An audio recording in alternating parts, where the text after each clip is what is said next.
আসলে মাসটাকে আদর করে না, তোমাকে অবজ্ঞা করে।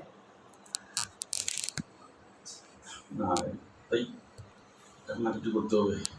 সারাদিন আমি কষ্ট করে রান্না করি, অথচ মা যা বলে তো না কথা শোনে। আরে আমি রান্না করি আমাদের সবার জন্য, প্রত্যেকটা ভালো খাবার মা জানে কি। আমার কি একটু মন চায় না তোমাকে ভালো মন্দ রান্না করে কিছু খাও? কিন্তু যখন আমি ভালো কিছু রান্না করি মা সেটা জামার জন্য তুলে রাখে, আর তোমাকে ডাবার সবজি। অকৃতজ্ঞ মেয়ে মানুষ, অকৃতজ্ঞ জামাকে ফুলসানো। আমার বিরুদ্ধে আমার ছেলেকে ফুসিয়ে দেওয়া হচ্ছে, আমার বিরুদ্ধে নানান কথা বলা হচ্ছে না। হ্যাঁ মা একদম চুপ, তুমি একদম চুপ। তোমার মুখে একটা শব্দ তুমি উচ্চারণ করবে না, একটা শব্দ না। আরে বাবা, তোর আবার কি হলো? আমাকে শাসাচ্ছিস? আমি তো তোর পক্ষ হয়ে কথা বলছি না, তুমি আমার পক্ষ হয়ে কথা বলছো না, তুমি এই পরিবারের পক্ষ হয়ে কথা বলতেছো না। তুমি শুধু আমার দিকটা দেখতেছো, ভাইয়া আর ভাবির দিকটা তুমি দেখতেছো না। আমি খুব ভালো করে খেয়াল করছি, ভাইয়া এই বাড়িতে যখন ভাবিকে নিয়ে আসছে তারপর থেকে ভাইয়া তোমার চোখে শত্রু হয়ে গেছে। শুধু ভাইয়া না, ভাবি পর্যন্ত শত্রু হয়ে গেছে। সারাদিন চাকরি বাকরি করছে, তুমি ভাইয়াকে দিকে আসো। ভাইয়া চুপ কর বাবা, চুপ কর, আর বলিস না। তুই জানিস না এই বউ হলো একটা বজ্জা, সারাক্ষণ আমার বিরুদ্ধে আমার ছেলের কাছে নালিশ করে। এই সংসার জানিয়ে ঝগড়াঝাটি লেগেই থাকে। শোনো না, এক্ষুনি তুমি ওদের কাছে ক্ষমা চাইবে।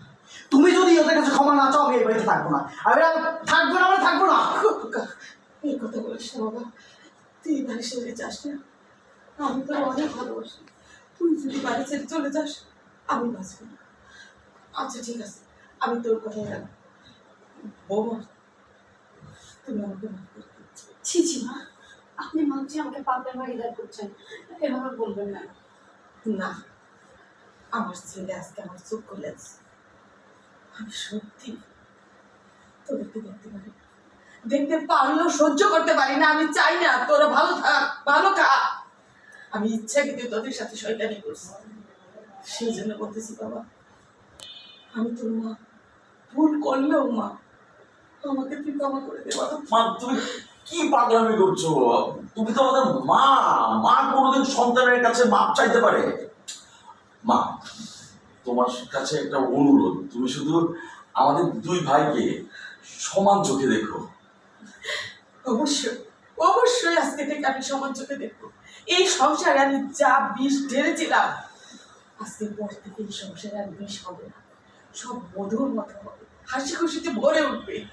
আমার সোনার সংসার হবে, আমার দুই ছেলের বউ নিয়ে আমরা সুখে থাকবো, হাসি খুশিতে থাকবো। মা আপনারা গল্প করেন, আমি সবার জন্য চা বানিয়ে আনছি। না বৌমা, তা হবে না। আজ থেকে তোমরা বসে গল্প করবে, আমি চা বানিয়ে নিয়ে আসছি, কারণ এটা সোনার সংসার হবে। বসো। মা আমার চাই কিন্তু দুধ চিনি বেশি। ঠিক আছে। আমারও। এই হচ্ছে আমাদের মা। হ্যাঁ।